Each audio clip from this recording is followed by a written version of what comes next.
Hello students, welcome to my channel English Learning. Students, we have read poem My Cat Knows Karate. Today we are going to do the question answers of the poem.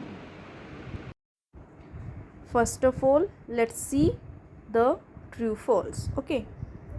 Mark these sentences as true or false. हमें बताना है कि भाई given sentence true है या false है. First, the poet's turtle knew karate. कि भाई जो पोइट का टर्टल था वो कराटे जानता था. इज़ इट राइट और wrong? It is wrong because turtle judo जानता था, कराटे नहीं जानता था. So it is false. Second, the poets pets were trained by masters of martial arts. कि भाई जो पोइट के पैट्स थे उनको सिखाने के लिए मार्शल आर्टिस्ट आए थे, मास्टर्स आए थे मार्शल आर्ट्स के. नहीं, कोई भी मास्टर्स नहीं आए थे उन्हें सिखाने के लिए. They learn from the movies and the heroes like Jackie Chan and Jean Claude Van Damme. Means they learn from different movies by watching TVs. तो ये आंसर क्या रहेगा? False. Third, the poet's pets practise their punches, blocks and kicks. तो जो poet के pets थे वो practice करते थे पंचेस की, ब्लॉक्स की एंड किक्स की. Yes, it is true. Fourth, the pets were fearless and brave. जो पैट्स थे वो फियरलेस थे और ब्रेव थे. फियरलेस यानी डर नहीं लगता था उन्हें, एंड ब्रेव थे और बहादुर भी थे. So the answer is false. क्यों? क्योंकि भले ही उन्होंने मार्शल आर्ट्स सीखी थी, लेकिन जब जो पोइट का पैट था माउस, उसने उनको मतलब डराया तो वो डर गए थे. So the answer will be false. They were not fearless and brave. Fifth, the mouse played a prank on the other pets. यहाँ पर प्ले के प्लेस पे प्लेड आना चाहिए, ठीक है. इट मीन्स कि जो माउस था, पोएट का माउस था, वो दूसरों पर जो है प्रैंक्स प्ले करता था, यानी कि उनका मजाक उड़ाता था या उनके साथ ट्रिक्स करता था. Yes, it is correct. ये बात बिल्कुल सही है. The answer will be true. Now let's move to the question answers. First question is how did the cat, frog, poodle and turtle become black belts. कि भाई ये सारे ब्लैक बेल्ट्स कैसे बने. देखो क्वेश्चन में डिड है, डिड के साथ क्वेश्चन में फर्स्ट फॉर्म यूज़ हुई है. आंसर देते हुए हम क्वेश्चन में सेकंड फॉर्म यूज़ करेंगे. बिकम का बिकेम हो जाएगा, ठीक है. So the answer is the poet's cat, frog, poodle and turtle became black belts by watching TV. कि भाई टीवी देखने से वो ब्लैक बेल्ट्स बने थे. They watch some movies starring the famous action film stars. Famous जो film star थे उनको देखने से वो क्या बने थे? ब्लैक बेल्ट्स बने थे. फेमस स्टार्स कौन से? Chuck Norris, Bruce Lee, Jean Claude Van Damme and Jackie chain.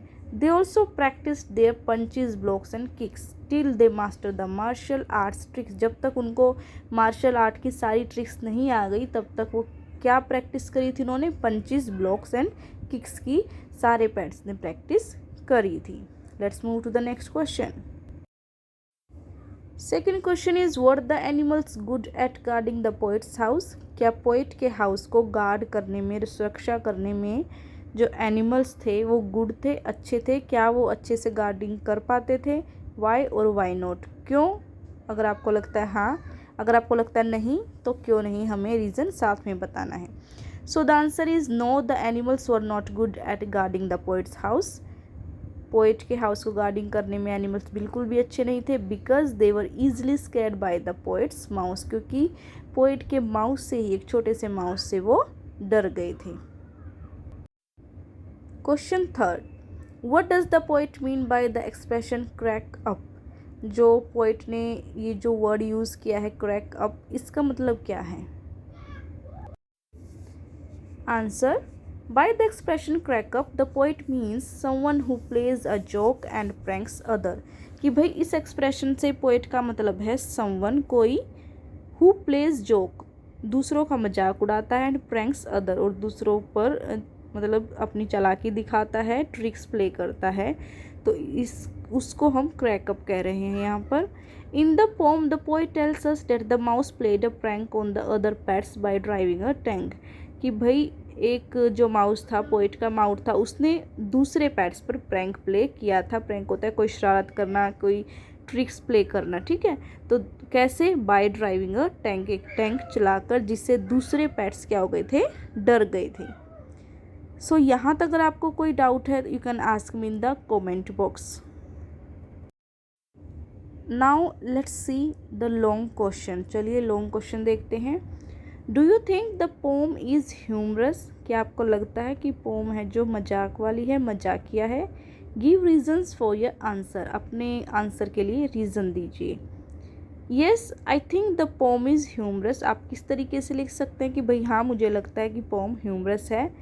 As the poet gives human attributes to his pets and talks about them knowing martial arts, कि भाई जो poet के pets हैं उनको बिल्कुल human के जैसे ह्यूमन एट्रीब्यूट्स पोइट ने दिए हैं, और वो कहता है कि मेरे सारे पैट्स मार्शल आर्ट्स जानते हैं। They have all learned martial art tricks, उन्होंने सारी ट्रिक्स सीखी हैं। कैसे? Through watching movies starring Chuck Norris, Bruce Lee, Jean Claude Van Damme and Jackie Chan on television and have become black belts, कि भाई उन्होंने मूवीज़ देखी इन superstars की और ब्लैक बेल्ट्स बन गए। They seem to practise their punches, blocks and kicks, punches की practice करते थे, ब्लॉक्स एंड किक्स की प्रैक्टिस करते थे। And are apparently capable of guarding the house but are frighten by his mouse. और अगर हम इसको देखें तो इन सारी चीज़ों के बाद वो अच्छे से हाउस को गार्ड कर सकते थे, but are frighten by his mouse, लेकिन पोएट के माउस से डर गए। Which appears to play pranks on them, जो कि पोम में दिखता है कि भाई वो दूसरों पर प्रैंक प्ले करता है, ट्रिक्स प्ले करता है। कौन? माउस। तो वो उस माउस से डर गए।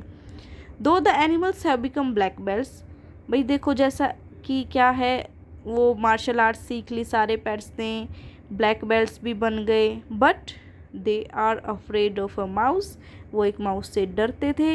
विच adds humour to the ending of the poem too, जिससे हमें थोड़ी हंसी भी आती है। ह्यूमर ऐड करता है, ह्यूमर यानी मजाक, हंसी ऐड करता है कि भाई उन्होंने मार्शल आर्ट्स भी सीखी, ब्लॉक्स, पंचेस, ट्रिक्स सब की प्रैक्टिस भी करी, ब्लैक बेल्ट्स भी बन गए थे, लेकिन फिर भी वो एक छोटे से माउस से डर गए, जिससे हमें पता चलता है कि जो पोम है ह्यूमरस है। So we have discussed all the questions of the book. Now let's move ahead.